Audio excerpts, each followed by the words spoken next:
최근 여러분들의 관심은 어디에 있습니까? 무엇에 관심이 있으십니까? 광고가 있는 이유를 아세요? 광고를 만드는데 굉장히 비싼 돈이 들죠. 종종 뉴스로 봅니다. 연예인들 광고비로 몇십억을 받았다더라, 몇 억을 받았다더라.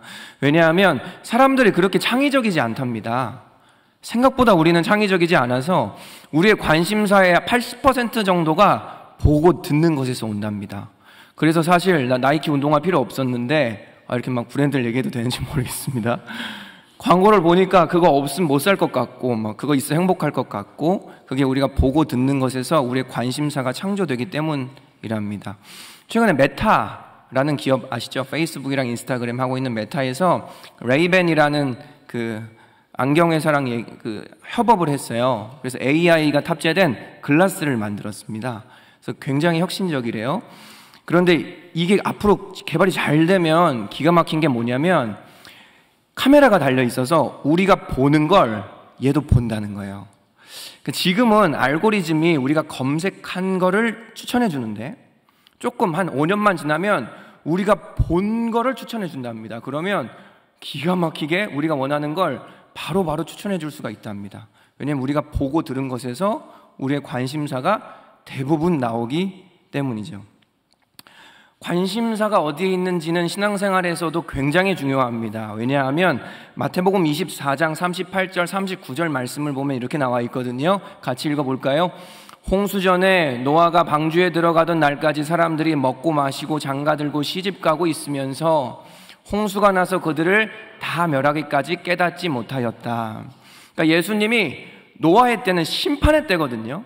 심판의 때에 사람들의 관심이 먹고 마시고 장가들고 시집가는 데 있었다. 근데 그게 심판의 때다라고 하는 거예요.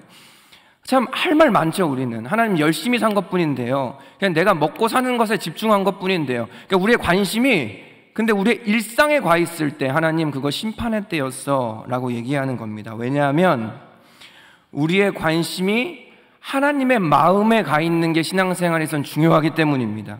우리의 관심사가 하나님의 관심사가 되는 게 곧 하나님을 믿는 것이기 때문입니다. 다시 한번 묻겠습니다. 여러분의 관심이 어디 있습니까? 대답을 잘해야 될걸요. 예수님이 그거 보시고 심판하셨다 그랬잖아요.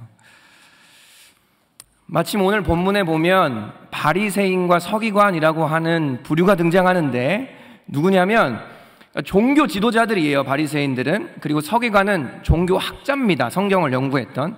이 사람들이 말만 들으면 굉장히 하나님의 마음을 알 것 같은데 하나님과 가까이 있다고 본인들은 생각하지만 정작 그들의 관심사는 전혀 하나님과 상관없었던 대표적인 자들이에요.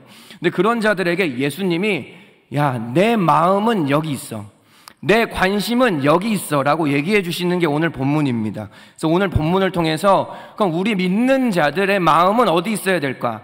우리 하나님을 섬기는 자들의 관심은 과연 어디 있어야 될까를 함께 나눠 보려고 합니다. 이걸 얘기하시면서 예수님이 이렇게 얘기해요. 얘들아 들어봐.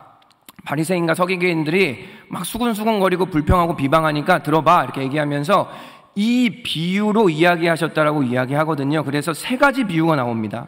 근데 예수님이 이 비유라 그랬잖아요. 그러니까 사실 이 세 가지 비유는 한 가지 비유라는 겁니다. 이걸 영어로 보고 원어로 봐도 단수예요. 이 비유.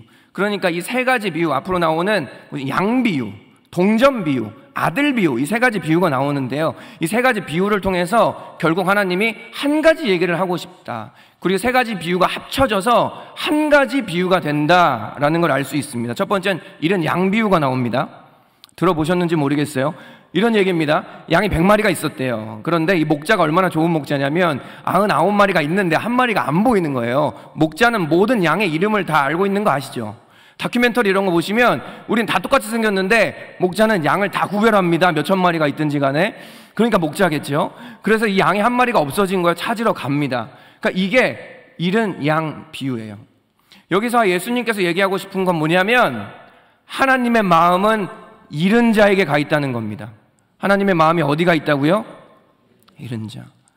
지금 이게 전혀 와닿지 않는다. 아니요, 하나님, 내 관심사는 지금 내 취업이에요, 내 연애예요, 내 결혼이에요, 내 가정이에요. 이런 사람들은 내가 지금 주님의 마음과 좀 멀리 있구나, 이렇게 생각하시면 됩니다. 어쨌든 하나님의 마음은 잃은 자에게 가 있다. 근데 이걸 통해서 얘기하시는 게 뭔지 알아요? 99대 1이잖아요. 99대 1. 그럼 99가 중요해요? 1이 중요해요? 할렐루야. 그게 주님의 마음입니다. 여러분, 제가 대학교 때 유명했던 책이 있어요. 다 읽었어요. 그때 전국 사람들이. 읽진 않아도 한 권씩은 샀어요. 그게 정의란 무엇인가 라는 책이었습니다. 마이클 샌달이 쓴. 저 그 책을 읽었어요. 이거 원어로 봐야 된다 그래서 분수에 안 맞게 또 원서를 사가지고 막 열심히 읽었었어요. 근데 그 책에 뭐냐면 공리주의라는 게 나옵니다. 무엇이 정의인가 얘기하면서 공리주의 아세요? 그러니까 트롤리의 열차라는 게 나와요. 뭐냐면 우리가 기관사라고 쳐봅시다. 이 선로가 갈려요. 갈리는데 한쪽 길에는 5명이 있어요. 일로 가면 5명이 죽어요. 일로 가면 1명이 있어요. 그럼 어디로 가야 되겠어요? 여러분들 기관사라면 5명을 죽일 거예요? 1명을 죽일 거예요? 보통 1명을 죽여요. 근데 그 1명이 내 가족이에요. 그럼 어디로 가겠어요? 5명을 죽이겠죠. 내 가족을 살리기 위해서. 그러니까 생명은 절대 물량으로, 숫자로 판단을 내릴 수 없다라는 걸 예수님이 얘기하고 싶은 거예요. 99마리가 우리가 생각했을 땐 더 중요하죠. 그러니까 경제성의 논리, 효율의 논리가 적용되지 않는 게 이 생명을 살리는 거라는 겁니다. 여러분, 교회에 이 효율성의 논리가 들어오면 큰일 납니다. 한 영혼을 살리는 데 있어서는 수천만 원, 수억 원이 들어도 한 영혼을 살려야 되는 게 교회이기 때문입니다. 그럼 이국종이라는 교수님 아세요? 우리가 한때 이분의 뉴스를 보면서 같이 분노했던 적이 있어요. 왜냐하면 이분은 본질에 집중했거든요. 한 영혼을 살리고 싶었던 거예요. 이분이 하고 싶었던 건 뭐냐면 응급 환자가 생기면 그 환자를 데리고 갈 헬기가 필요했던 거예요. 응급구조 헬기가 필요했던 거예요. 근데 병원은 이거 하기가 어렵거든요. 왜냐면 다 사립병원이잖아요. 돈을 벌어야 되는 병원이잖아요. 근데 한 명을 살리는데 수천만 원, 수억 원, 수십억이 들어요. 중환자는. 또 그런 응급환자는 헬기를 띄우는 것부터 수천만 원이 들어요. 그러니까 병원에선 이걸 허용해 줄 수 없는 거예요. 그래서 이국종 교수가 막 들고 일어나서 여러 얘기를 했어요. 우리 그때 같이 분노했어요. 왜요? 생명은 돈으로 따질 수 없는 거거든요. 생명은 효율성의 원리가 적용되면 안 되는 거거든요. 아멘. 예수님이 그 얘기 하고 싶은 겁니다. 효율성을 따졌다면 하나님이 그 아들인 예수 그리스도를 우리를 위해서 주셨겠어요? 경제성의 원리가 따져 들어갔다면 그 하나뿐인 아들 예수 그리스도를 우리를 위해서 십자가에서 죽으셨겠냐는 거죠. 그러니까 조금만 생각해 보면 그 하나님의 낭비가 향했던 곳이 바로 저와 여러분입니다. 하나님은 경제성의 원리로 이 세상을 대하지 않기 때문에 저와 여러분들을 위해서 예수를 죽게 하셨을 수 있었고, 오늘 목자의 비유에 보면, 잃은 양 비유에 보면 이 목자가 나가서 잃은 양을 찾아요. 그런 다음에 어떻게 들어오는지 아세요? 양을 어깨에 메고 들어오거든요. 그 예수님의 어깨에 메고 들어왔던 어린 양이 바로 누구라고요? 우리라는 겁니다. 나라는 겁니다. 누가복음 15장 6절 말씀 같이 보겠습니다. 집에 와서 그 벗과 이웃을 불러 모으고 말하되 나와 함께 즐기자. 나의 잃은 양을 찾아 내었노라 하리라. 그러니까 하나님이 우리 지금 앉아있는 여러분들을 발견했을 때 너무 즐거워서 하나님의 나라에서 천사들한테 이렇게 얘기했다는 거예요. 야, 다 와. 오늘 내가 쏜다. 먹자라고 얘기했던 거예요. 제가 영상을 하나 준비했어요. 아기 영상인데 한번 볼 수 있을까요? 와, 잘린다. 나온다.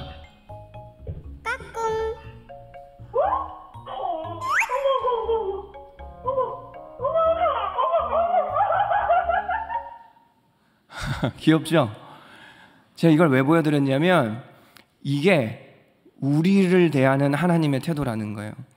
죄인 한 명이 돌아왔을 때 하나님이 기뻐하셨다라는 건 나를 기뻐하셨다라는 거거든요. 근데 우리가 이 말씀 대하면서 죄인 한 명 돌아오는 거 기뻐해. 그러면 또 전도하라는 거구나. 그게 아니에요. 하나님이 나를 기뻐하셨다라는 거예요. 저기 영상에 나오는 어머니가 그러면 일어나서 걷는 게 지금 우리한테 뭐 대단한 거예요? 제가 지금 일어나서 걸었는데 여러분들이 막 그 이상하잖아요. 근데 어머니는 그러는 거예요. 그 눈빛으로 하나님이 여러분들을 본다는 거예요. 오늘 혹시 교회 처음 오신 분 있으세요? 하나님이 하나님 나라에서 와 하고 계시는 거예요. 여러분들이 믿음이 있든 없든 저 아이처럼 오늘 처음으로 찬양을 뻐끔뻐끔 진심으로 부른 분 계세요? 하나님이 하늘나라에서 화 하고 계신다는 거예요. 오늘 누가 됐든지 간에 우리 다 죄인이었잖아요. 우리가 하나님 앞에 나오는 이 순간에 하나님께서 하나님 나라에서 와 하고 계신다는 거예요. 그 영적인 감각이, 그 사랑을 느낄 수 있는 따뜻한 온기가 우리 마음 가운데 회복되기를 바랍니다. 이 5절, 6절, 7절 이 짧은 구절에 즐겁다, 기쁘다라는 말이 3번이나 나와요. 누가복음 15장 7절도 한번 같이 읽어볼까요? 내가 너희에게 이르노니 이와 같이 죄인 한 사람이 회개하면 하늘에서는 회개할 것 없는 의인 99으로 말미암아 기뻐하는 것보다 더하리라. 그러니까 축제죠, 축제. 그러니까 우리가 행복한 사람들의 축제죠. 그러니까 그 마음이 담겨 있단 말이죠. 그리고 이 이른 양 비유 다음엔 동전 비유가 나와요. 이게 참 재밌는 게요, 아까 99대 1이었잖아요. 근데 이게 강화됩니다. 지금은 9대 1이에요. 그러니까 10동전 드라크마가 있었대요. 드라크마는 한 사람의 하루 삭시입니다. 그러니까 지금 우리로 따지면 대충 10만 원. 10만 원을 잃어버린 거예요. 동전 10개 100만 원이 있었는데, 근데 뭐라고 나오냐면 한 여자가 이 잃은 드라크마 하나를 찾아내기까지 찾는다라고 해요. 아까는 가축을 잃어버렸어요. 근데 이제는 가축을 살 수 있는 돈을 잃어버렸어요. 예수님이 점점 강화하시면서 점진적으로 강조하시고 싶은 게 있으신 것 같아요. 근데 이것도 잘 생각해 보면 봐요. 하루 삭시라 그랬죠. 근데 찾아내기까지 찾는데요. 그러면은 똑똑한 거예요? 멍청한 거예요? 멍청한 거잖아요. 왜요? 하루 정도 찾은 다음에 못 찾으면 하루 삭시 10만 원이니까 다음 날은 일하러 가야 돼요? 안 가야 돼요? 가야죠.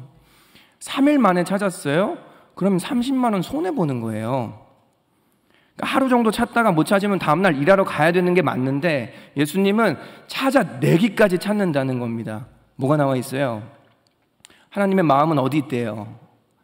잃어버린 자를 찾아내는 데 있대요. 그리고 찾아내기까지 찾아내신다라고 이야기를 합니다. 그래서 우리가 여기에 있는 거예요. 하나님이 조금 찾다가 말았으면 우리 같은 심지가 굳은 자들이 여기 있을 수 있을까요? 절대 아니죠.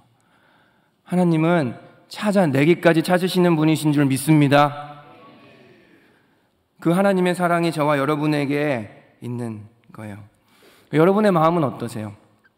이 하나님의 마음이 여러분에게 조금이라도 느껴지세요? 사실 제가 지금 여러분에게 메시지를 전달하고 있잖아요. 놀랍게도 오늘 메시지는 이 메시지 내용이 중요한 게 아니에요. 여러분들이 이걸 느끼셔야 돼요. 이 아버지의 마음을 내가 느껴야 이게 짐이 되지 않고 부담이 되지 않고 기쁨이 되는 거거든요. 이 아버지의 마음이 여러분에게 느껴지시길 바랍니다. 그리고 마지막으로 잃은 아들 비유가 나와요. 양 비유는 99대 1이었죠. 동전은 몇 대 몇이었어요? 9대 1이었죠. 그럼 아들 비율은 몇 대 몇일까요? 네? 1대 1인가요? 큰아들이 있었고 둘째 아들이 있었는데 이 아들 비유가 뭐냐면 보통 탕자라고 하는 비유인데요. 둘째 아들이 집을 나가버려요. 그러니까 1대 1인 것 같은데 이 비유 자세히 보면 2대 빵이에요. 그러니까 첫째 아들도 집안에 있는데 잃어버린 아들이었거든요. 제가 짧게 내용 설명해 드리면 둘째 아들이 있는데 얘가 뭐 어렸을 때 싹수가 좀 노랬던 것 같아요. 어느 날 아빠한테 오더니 아빠 어차피 아빠 거 다 내 건데 당시엔 무조건 물려줬으니까 아빠 살아있을 때 나 그냥 주세요. 아빠 죽을 때까지 기다리기 어려워요. 이렇게 줘요. 근데 아빠가 얼마나 좋은 아빠냐면 줘요. 그리고 이 둘째 아들이 이걸 받아다가 집을 나가버려요. 그리고 방탕하게 허랑방탕하게 살다가 망해요. 이게 둘째 비유예요. 지금 나온 둘째 아들 비유. 근데 이 아들이 얼마나 나쁜 놈이냐면 첫 번째로는 봐요. 아버지가 평생 모아놓은 재산입니다. 그런데 며칠 만에 팔았다는 건 오늘날로 따지면 당근에 올렸다는 거거든요. 제값을 받을 수 있어요? 없어요. 아버지가 평생 모아놓은 재산을 급매했다는 거예요. 급매. 나쁜 놈이죠. 둘째로는요, 당시 유대인들은 땅을 안 팔았어요. 왜냐하면 출애굽 알죠? 출애굽. 그런 게 있어요. 출애굽이라는 게 있는데 그때 가나안이라는 곳에 들어가거든요. 근데 하나님이 그 이스라엘 백성들한테 하나님의 기업이라고 하면서 그 족속마다 땅을 줘요. 그러니까 하나님은 그 유대인들한테 너는 내 백성이야 하면서 주신 게 땅이에요. 그래서 유대인들은 땅을 안 팔아요. 이걸 하나님이 주셨다고 생각해요. 근데 이 둘째 아들은 땅을 팔아버리잖아요. 그리고 보면 먼 나라로 갔다 그래요. 먼 나라. 봐요. 당시에는 이스라엘 이 민족만 하나님을 믿었어요. 먼 나라로 갔다는 건 아빠도 버렸고 민족도 버렸고 하나님도 버렸다라는 거예요. 조금 나쁜 놈이에요? 아주 나쁜 놈이에요? 아주 나쁜 놈이죠. 근데 아빠가 재산을 주고 보낸다라는 거예요. 이게 이런 양 비유와 이런 동전 비유와의 차이점입니다. 목자는 찾으러 나가죠. 동전은 찾을 때까지 찾아요. 근데 아버지는 기다립니다. 왜요? 우리가 말을 들어요? 안 듣기 때문이에요. 인간은 자유의지가 있어요. 우리는요, 깨달아야 돌아와요. 그래서 아버지는 그날부터 기다리시기를 시작하십니다. 아까 얘기했듯이 둘째 아들이 다 탕진했거든요. 그러다가 얼마나 멍청한지요. 아빠 집에 있으면 편한데 다 탕진했어요. 몇 년이 지났어요. 근데 갑자기 가뭄이 온 거예요. 그러다 보니까 그 이웃 나라, 그 먼 나라에 한 사람의 종으로 들어가요. 얼마나 고생을 했겠어요. 그럼 근데 이게 사실 우리랑 꼭 같아요. 그럼 우리가 하나님 곁에 있을 때 얼마나 행복한지 아세요? 하나님이 우리 아버지가 됐을 때 얼마나 행복한지 아세요? 근데 우리가 다 행복해보겠다고, 망해보겠다고 하나님 떠나는 사람 나 한 번도 못 봤어요. 좀 즐겁게 살아보겠다고, 좀 더 잘 살아보겠다고 하나님 떠나더라고요. 둘째 아들 같은 거죠. 내가 좀 인생 재밌게 살아보겠다고, 잘 살아보겠다고 아빠 유산 받아서 아빠를 떠난 거예요. 결국은 이웃 나라의 종이 돼버려요. 그러면 하나님을 떠나면 개고생입니다. 아멘. 하나님을 떠나면, 하나님을 떠나서 다른 것들의 종이 될 수 있어요. 무조건 돈, 권력, 성, 우리가 다 그걸 위해 살잖아요. 그러면 거덜나요.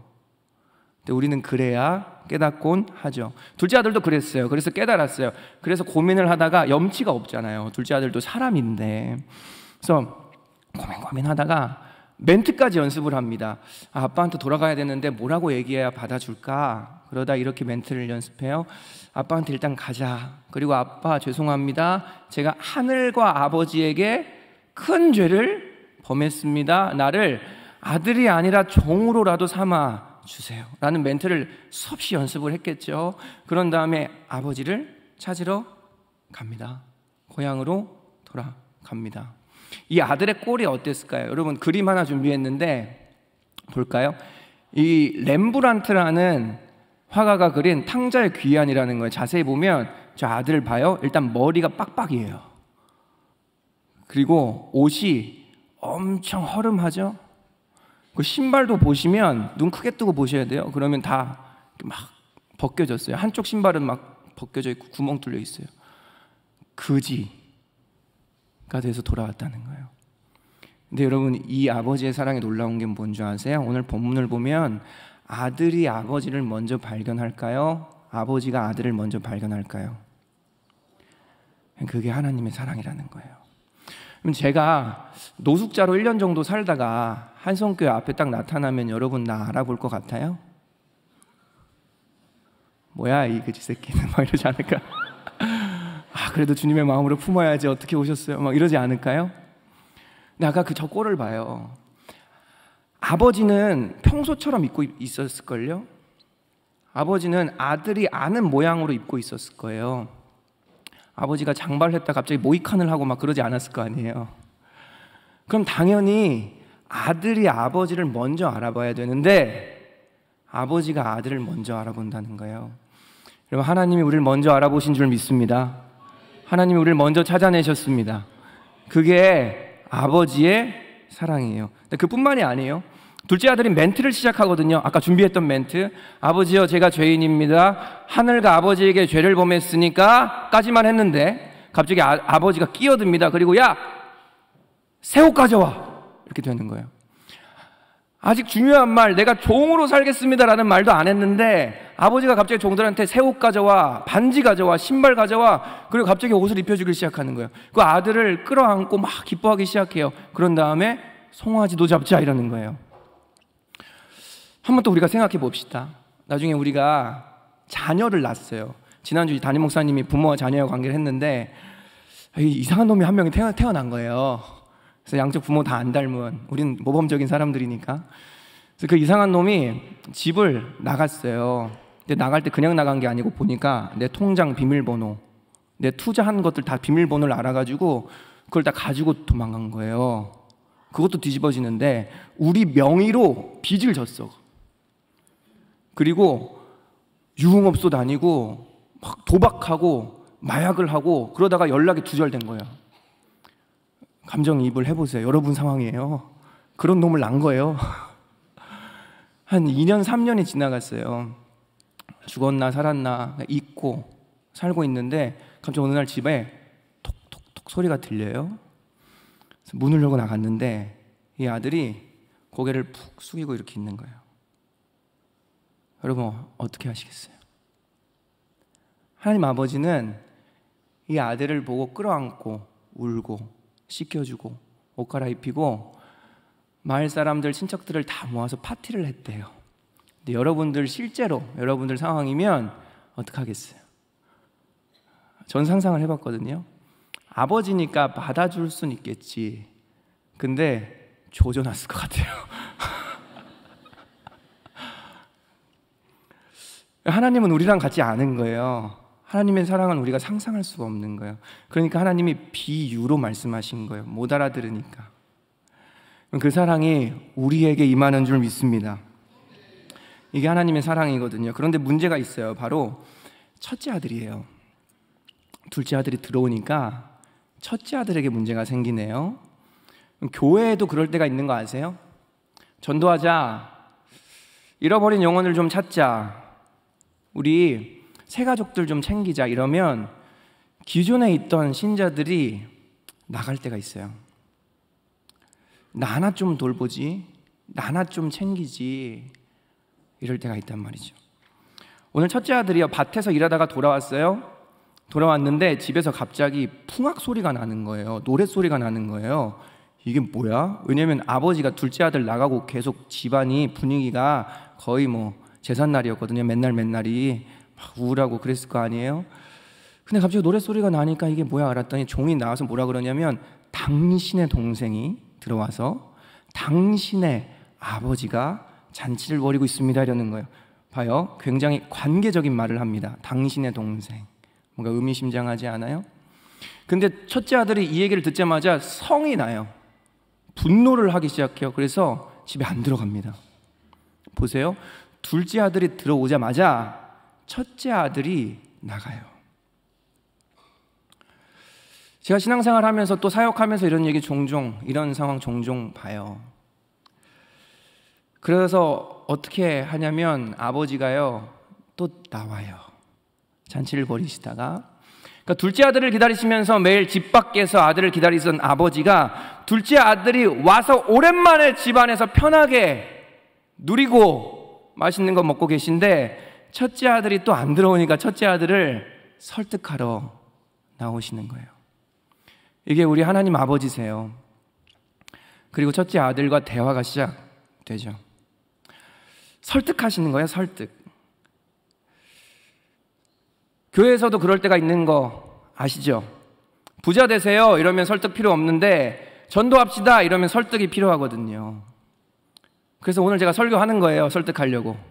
하나님 대신에 하나님이 첫째 아들을 설득하셨듯이요.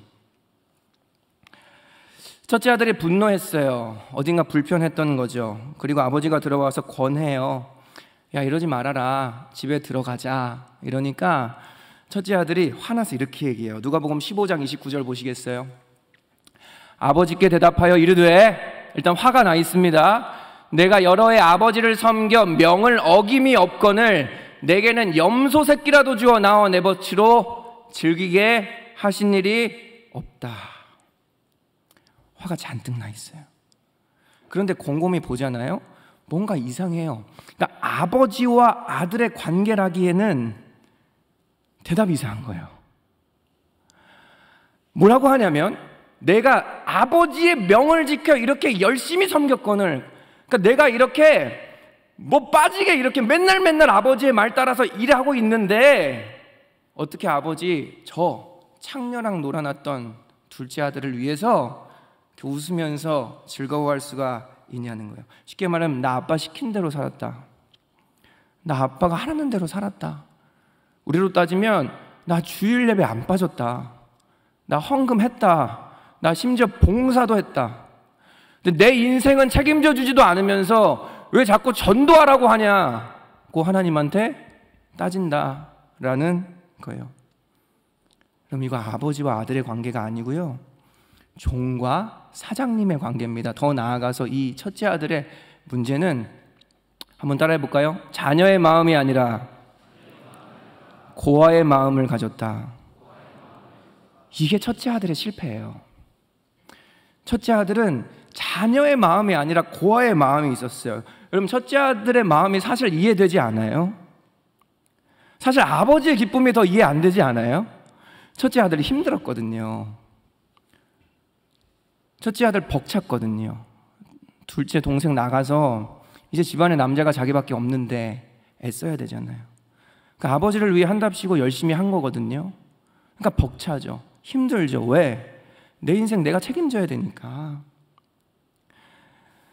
여러분, 아버지가 둘째 아들한테 재산 줄 때 둘째 아들한테만 주지 않았다는 거 아십니까? 한번 누가복음 15장 12절 같이 보겠습니다. 그 둘째가 아버지에게 말하되 아버지여 재산 중에서 내게 돌아올 분깃을 주소서 하는지라 아버지가 그 살림을 각각 나누어 줬다. 당시에 장자에는 2배를 줬어요. 그러니까 2명이면 3등분해서 마지막 하나는 아들에게 2개는 장자에게 준 거예요. 그러니까 둘째 아들에게 돈 줄 때 첫째 아들한테 불러서 야 이건 너 거야 라고 주셨던 거예요.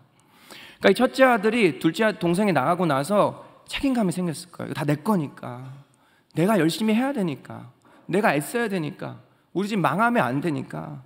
근데 우리는 이걸 고아와 같은 마음이라고 불러요. 어떤 마음이요? 내 인생 내가 책임져야 된다라는 그런 마음이요. 교회 예배드립시다, 전도합시다, 기도합시다, 섬깁시다 이러면 내 인생 내가 책임져야 된다라는 마음이, 그래서 주님 섬길 시간 없다라는 마음이 불쑥 올라오시는 분들이 있어요. 첫째 아들이에요. 아직 아버지의 집에 있을지는 모르나 고아이신 거예요. 아버지가 그래서 누가복음 15장 31절에 뭐라 그래요? 아버지가 이르되 얘 너는 나와 함께 있으니 내 것이 다 내 것이다. 여러분, 우리 이미 받은 줄 믿습니다. 하나님을 아버지로 모신 자들은 하나님이 이미 우리의 인생을 책임지고 계십니다. 여러분, 이게 자녀의 마음입니다. 나는 이미 하늘 아버지가 있고 이 하늘 아버지께서 나의 모든 필요를 돌보고 계시고 그분이 나를 아신다. 우리는 고아가 아니라 자녀인 줄 믿습니다. 오늘 행복 파티 하는 분들도 계실 텐데 오늘 처음 오신 분 계세요? 하나님을 믿는다는 건 이제 내가 영적인 고아가 아니라 영적인 자녀가 되어 살겠다라는 것입니다. 여러분, 아버지의 마음을 이해하려면 일단 먼저 자녀가 되어야 되지 않겠습니까? 온전한 자녀가 되어야 아버지의 마음이 이해가 되지 않겠습니까? 여러분, 그런데 이 자녀의 마음을 회복할 수 있는 유일한 방법이 있습니다. 그게 뭘까요? 아버지의 방문을 두드리고 들어가는 겁니다. 이 첫째 아들의 진짜 실패는 밭에 일하러 간 거였어요. 둘째 동생이 나갔어요. 그럼 첫째 아들 뭐 했어야 돼요? 아버지 맨날 울었단 말이에요. 아버지 맨날 길 어귀에 가서 둘째 아들 기다렸단 말이에요. 한 번이라도 아버지 방문을 두드리고 들어갔어야 되는 거예요.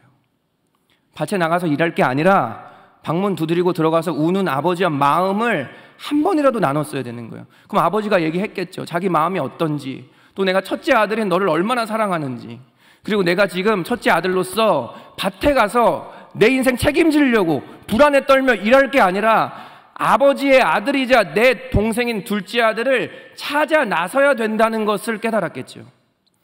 첫째 아들의 실패는 아버지와의 교제의 실패였던 거예요. 아버지의 방문을 두드렸어야 되는 거죠. 그럼 저희 내일부터 특세가 있어요. 전도 앞두고, 행복한 사람들의 축제 앞두고 특세 왜 하는지 아시겠죠? 아버지의 방문을 두드리자는 거예요. 밭에 일하러 가시지 마시고, 전도 사역하지 마시고, 일처럼 여기지 마시고, 부담처럼 여기지 마시고, 그럼 실패하는 거니까 첫째 아들처럼 그러지 마시고 아버지의 방문을 한번 두드리자는 겁니다. 이번 특세에 모두 나오시길 바랍니다. 그래서 아버지의 방문을 두드리실 때 그 아버지와의 교제가 회복되고 그 아버지의 마음이 비로소 나에게 흘러드는 줄 믿습니다. 여러분들, 우리 한 주 동안 어디로 향하시겠습니까? 어버이날이 있는 거 아세요? 어버이를 항상 공경해야 되는데 어버이날이 있어요. 왜요? 못하니까 그날이라도 부모님의 마음을 들여다보라는 거예요. 여러분, 특세랑 행축이 그런 거예요. 우리 항상 주를 위해 살아야 되는데 못 들여다보니까 사실 이거라도 정해두고 하나님의 마음 한번 들여다보자라는 거예요. 이럴 때라도 안 들여다보면 우리는 그걸 불효자라고 합니다. 여러분을 정죄하는 건 아닙니다. 오늘 본문 마지막에 아버지는 첫째 아들에게 이렇게 얘기하십니다. 누가복음 15장 32절 말씀입니다. 같이 읽어볼까요? 이 내 동생은 죽었다가 살아났으며 내가 잃었다가 얻었기로 우리가 즐거워하고 기뻐하는 것이 마땅하다 하니라. 이러고 이 비유가 끝나버려요. 그러니까 첫째 아들이 어떻게 대답했는지가 안 나와요. 열린 결말이죠. 왜요? 사실 첫째 아들한테 묻는 게 아니라 우리한테 묻는 거기 때문이에요. 야, 잃어버린 영혼을 찾는 거 우리가 같이 해야 되고 같이 즐거워하는 게 하나님의 자녀된 너에게 마땅하지 않겠느냐? 우리는 이 비유의 결말을 알아요. 이 비유가 바리새인과 서기관들에게 했다고 했죠. 바리새인과 서기관이라는 그런 사람들이 이 하나님의 비유에 설득이 됐어요? 안 됐어요, 결국에는. 그래서 예수님을 십자가에 못 박아요. 자, 그렇다면 여러분들은 이 하나님의 설득에 좀 설득이 되십니까? 바리새인과 서기관과 같은 길을 선택하겠습니까? 아니면 이 하나님과 같이 동행하는 걸 선택하시겠습니까? 말씀 맺겠습니다. 반주 주시면 좋을 것 같고요. 여러분, 아버지의 방문을 두드리는 것, 그게 신앙생활의 핵심입니다. 어떻게 우리가 이 생명을 살리는 일에, 전도하는 일에 기쁜 마음으로 할 수 있을까? 아버지의 방문을 두드리는 겁니다. 누가복음 12장 29절 31절에 예수님이 이렇게 이야기하셨네요. 너희는 무엇을 먹을까 무엇을 마실까 하여 구하지 말며 근심하지도 말라. 이 모든 것은 세상 백성들이 구하는 것이라 너희 아버지께서는 이런 것이 너희에게 있어야 할 것을 아시느니라. 다만 너희는 그의 나라와 그의 나라를 구하라. 그리하면 이런 것들을 너희에게 더하시리라. 이게 자녀의 영성입니다. 여전히 교회 나와서 예배하지만 그와 같이 사시는 분들, 아버지의 마음을 들여다볼 여유가 없는 거예요. 여러분들이 나쁜 게 아니라 자녀가 되어야 아버지의 마음을 들여다볼 여유가 생기는 줄 믿습니다. 우리 이번 한 주간 새벽에 나와 같이 기도하며 또 하나님과 교제하며 먼저 자녀의 영성이 회복되기를 축복합니다. 아멘. 우리 같이 찬양하고 기도하겠습니다. 어둠 속 헤매이던 내 영혼 갈 길 몰라 방황할 때에 주의 십자가 영광의 그 빛이 나를 향해 비추어 주셨네. 주홍빛보다 더 붉은 내 죄 그리스도의 피로 씻기어 완전한 사랑 주님의 은혜로 새 생명 주께 얻었네. 은혜 아니면 나서지 못하네. 십자가의 그 사랑 능력 아니면 나서지 못하네. 은혜 아니면 아멘 나서지 못하네. 나서지 못하네.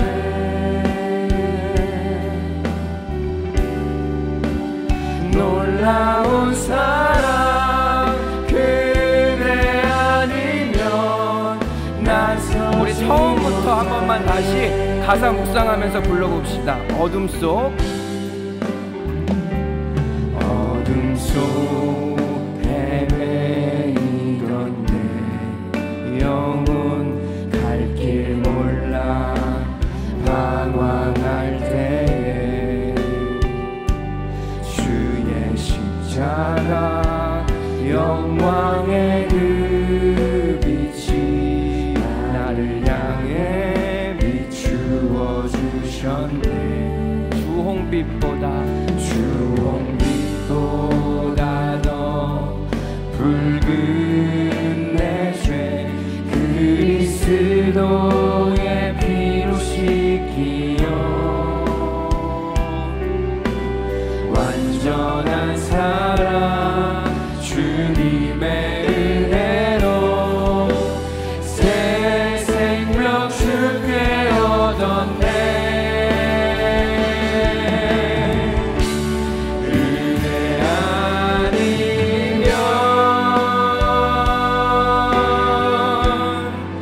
나서지 못하네. 십자가의 그 사랑 능력 아니면 나서지 못하네. 아멘 아멘. 주님 은혜 아니면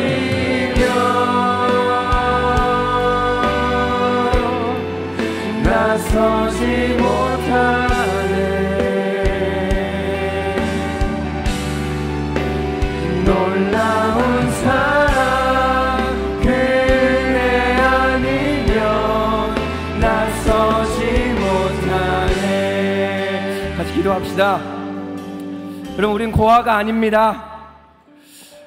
이 아버지의 집에 있으면서도 고아처럼 살았던 첫째 아들처럼 지금 숨이 이 아래까지 턱 밑까지 깔딱깔딱 차서 쉽게 분노하고 하나님의 마음을 들여다볼 여유조차 없으신 분들이 있다면 하나님 이 시간 아버지의 방문을 두드리시길 바랍니다. 하나님께서 우리를 책임져 주십니다. 그분이 우리 아버지가 되주십니다. 그분이 우리의 모든 필요를 아십니다. 하나님, 우리가 자녀의 마음이 회복되게 하여 주시옵소서. 하나님과의 관계가 회복되게 하여 주시옵소서. 주님 잡고 기도하겠습니다. 주여,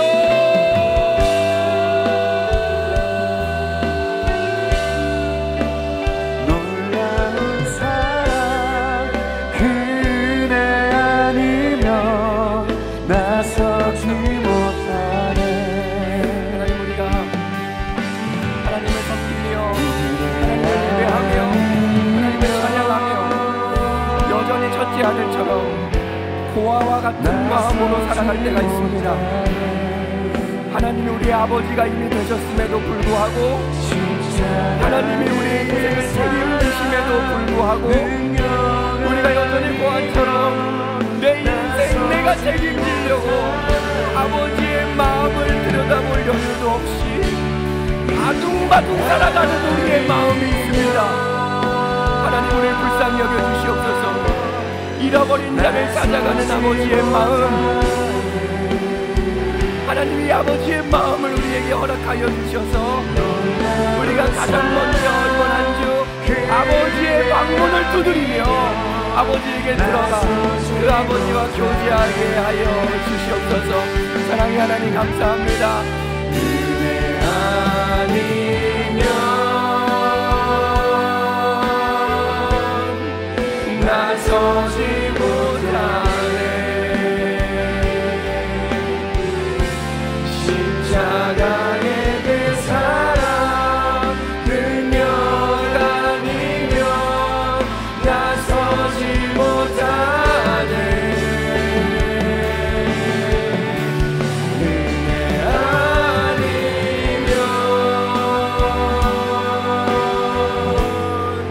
나서지 못하네. 놀라운 사랑 은혜 아니면 나서지 못하네. 여러분, 이제 우리 마지막으로 한 가지만 더 기도합시다. 이 비유를 직접 예수님에게 들었던 바리새인과 서기관들은 설득되지 않았다라고 제가 얘기했습니다. 여러분들 어떤 선택을 하시겠습니까? 여러분, 아버지에게 설득돼야 되지 않겠습니까? 이 시간 하나님께 이렇게 기도했으면 좋겠습니다. 하나님, 제가 부족하고 연약하지만 그럼에도 잃어버린 자를 찾는 일에 나를 사용하여 주시옵소서. 잃어버린 영혼, 그 둘째 아들을 찾는 일에 우리가 믿음으로 반응하게 하여 주시옵소서. 내 믿음이 없습니다. 나에게 믿음을 주시옵소서. 우리 같이 기도하겠습니다. 사랑의 하나님 감사합니다. 성령 하나님, 우리에게 믿음이 없습니다. 하나님, 우리가 이 믿음이 없습니다. 하나님, 우리가 잃어버린 영혼을 찾는 일에, 잃어버린 영혼을 찾아가는 일에 우리가 하나님께 쓰임받게 하여 주시옵소서. 하나님, 부족하고 연약한 죄인이고 담대하고 자신도 없고 능력도 없지만 잃어버린 영혼 둘째 아들을 찾는 일에 나의 삶과 나의 가정과 나의 인생을 사용하여 주시옵소서.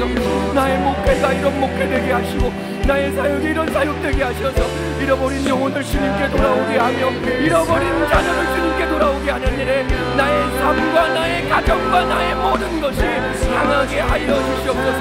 생명을 살리며 여호와의 마음을 시원케 해드리는 우리가 되게 도와주시며 이 시간 예배드리는 모든 성도들이 하나님의 마음을 알게 되어지게 하여 주시옵소서. 하나님의 영광을 보게 하여 주시옵소서. 다 나와 함께 기뻐하자.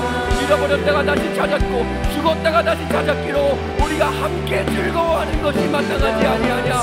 이 하나님의 마음, 예수의 마음, 그리스도의 마음, 십자가의 마음이 오늘 우리 마음에 심겨지고 이 식당에 우리가 예수를 위해, 십자가를 위해, 복음을 위해 우리의 한 삶을 아낌없이 드리는 그리스도인들 되게 하여 주시옵소서. 하나님, 땅을 가고 하나님, 바다를 건너 산을 건너 그 어디든 예수의 십자가가 없는 곳에 우리가 찾아가게 하여 주시옵소서. 우리에게 담대함 주시고 믿음 주셔서 오직 믿음을 위해, 주를 위해, 아버지를 위해 우리의 한 인생을 바치는 믿음의 용사들이 세워지게 하여 주시옵소서. 아버지,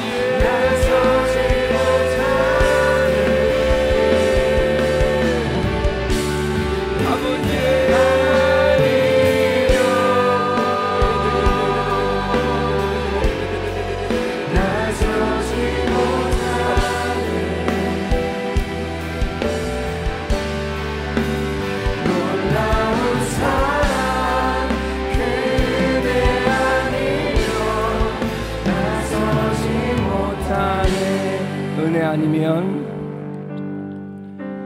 은혜 아니면, 아멘이시죠? 나서지 못하네. 십자가의 그 사랑 그녀가 아니면 나서지 못하네. 은혜 아니면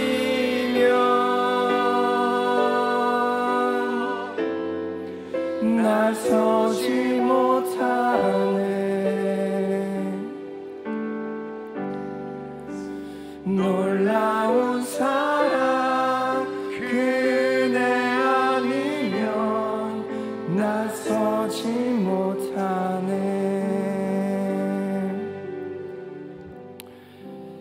하나님, 우리가 한 마음으로 같이 기도합니다. 우리가 숨이 턱턱 차올라서 하나님, 내 인생 이것만 해결되면 주를 위해 살게요. 하나님, 내 인생 이것만 해결해 주시면 주를 위해 살게요. 하나님, 지금 내가 너무 힘들잖아요. 하나님, 우리가 이렇게 살 때가 참 많이 있는데 하나님, 이게 고아의 마음이라는 걸 오늘 깨닫습니다. 하나님, 우리가 자녀로 살아가게 하여 주시옵소서. 둘째 아들을 마을 어귀에서 기다렸을 뿐만이 아니라 첫째 아들을 찾아 나오신 이 하나님의 사랑이 오늘 우리에게 느껴지게 하셔서 이 아버지의 마음을 이해하는 자녀가 되게 하여 주시옵소서. 이제는 예수 그리스도의 은혜와 하나님의 사랑과 성령의 능력, 위로 충만하심이 아버지의 마음을 헤아리고 아버지 안에서 평안을 누리는 자녀가 되기를 결단하는 모든 성도들 머리 위에 영원토록 함께 있을지어다. 아멘.